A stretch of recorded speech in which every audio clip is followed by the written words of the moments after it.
Rhythm guitar playing may not be as exciting or sexy as its older brother lead, but make no mistake, your rhythm skills are fundamental to your growth as a guitar player. Fortunately for us, there is no shortage of great strum patterns in the myriad of classic rock songs written over the last 60 years. And today I'm going to teach you how to play 10 iconic strum patterns from some of the greatest classic rock songs in our history. Let's start with Have You Ever Seen the Rain by CREEDENCE Clearwater Revival. This song is a great example of a simple yet effective strum pattern.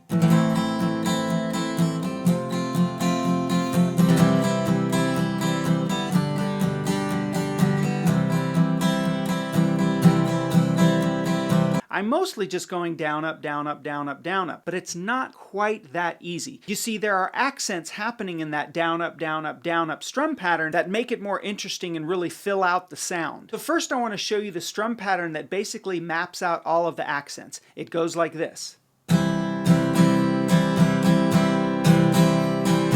You accent those strums, you're going to make it sound a lot better. 1, 2, 3, 4, 1, 2, 3, 4, 1, 2, 3, 4, 1, 2, 3, 4, 1, 2, 3, 4, 1, 2. Next on my list is Me and Bobby McGee, written by Chris Christopherson but made famous by Janis Joplin. We're going to go over her version because I believe it best represents the most fundamental folk strum pattern there is.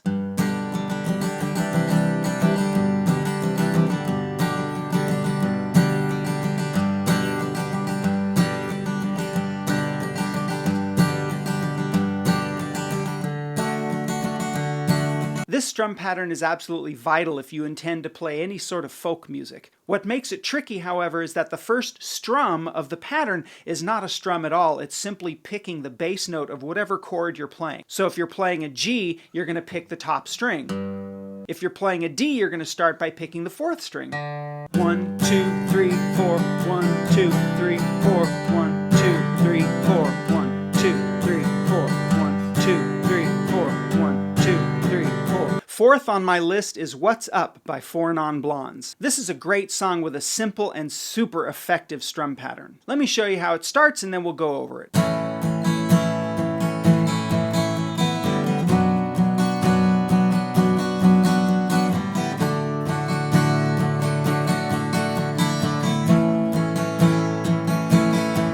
This one is pretty straightforward, so I think if I just count it and show you my little strum-o-matic graphic, you'll get it. 1, 2, 3, 4, 1, 2, 3, 4, 1, 2, 3, 4, 1, 2, 3, 4, 1, 2, 3, 4, 1, 2, 3, 4, 1, 2, 3, 4, 1, 2. There's another hit from the 90s that had a really cool strum pattern, and that's Jumper by Third Eye Blind. If you listen to the song, you are going to find that the rhythm guitar player is doing some rhythmic improvisation. But there is indeed a fundamental pattern going on, and that's what we're going to focus on. Here's the first few measures.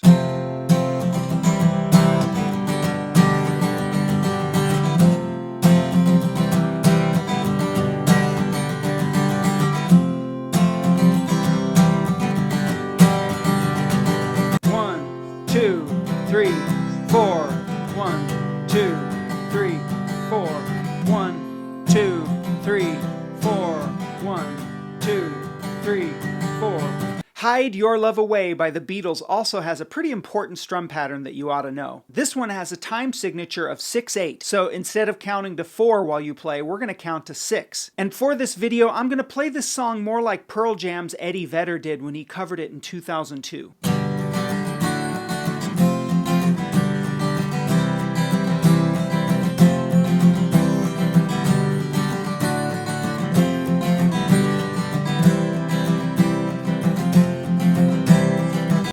Two, three, four, 5, 6. 1, 2, 3, 4, 5, 6. 1, 2, 3, 4, 5, 6. 1, 2, 3, 4, 5, 6. Now let's look at Flake by Jack Johnson. The strum pattern for this song is not so easy to play, but the skills you're going to have to acquire in order to play it are going to open up a world of rhythm guitar for you. Here's how it goes.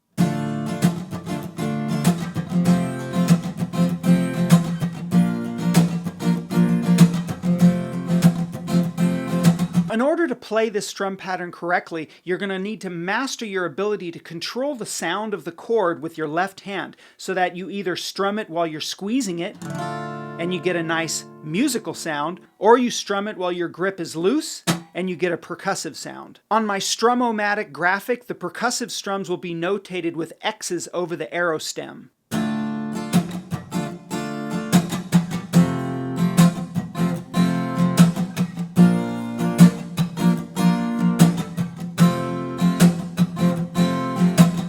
Breakfast at Tiffany's by Deep Blue Something is another song with a really cool strum pattern that you should learn. This one uses the D suspended maneuver that I've taught you about in the past, but you may want to practice it without that just to get the hang of the strum pattern. First, I'm going to show you with the D suspended maneuver.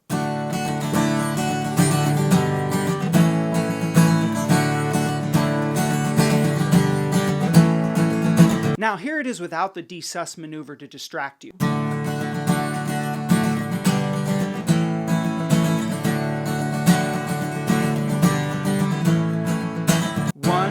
2, 3, 4, 1, 2, 3, 4, 1, 2, 3, 4, 1, 2, 3, 4.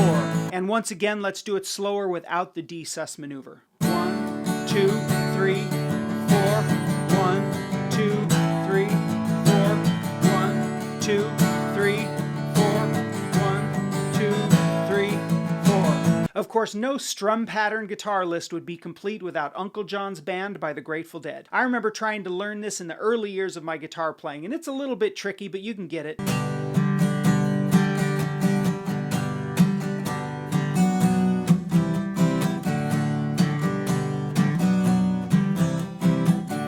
One of the more difficult things about this one is that once again you've got to loosen and tighten your grip on the chord to control the sound. 1, 2, 3, 4. 1, 2, 3, 4.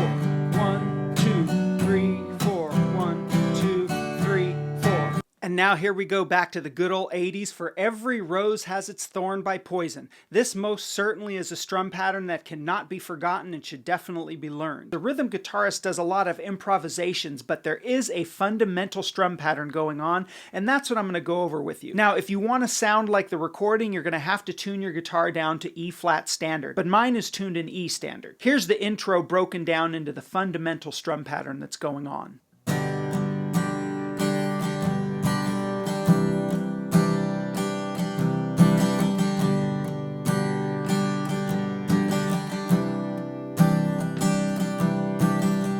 1, 2, 3, 4. 1, 2, 3, 4. 1, 2, 3, 4. 1, 2, 3, 4. Another song with a pretty standard foundational strum pattern is Good Riddance by Green Day. A bit of a departure from their usual punk rock infused material, this acoustic guitar song has a strum pattern that's pretty iconic and you should definitely give it a shot. I'm going to be skipping all of the arpeggio stuff that he does in the beginning. You know, this stuff? And going straight to when he goes into a strum pattern. Here it is.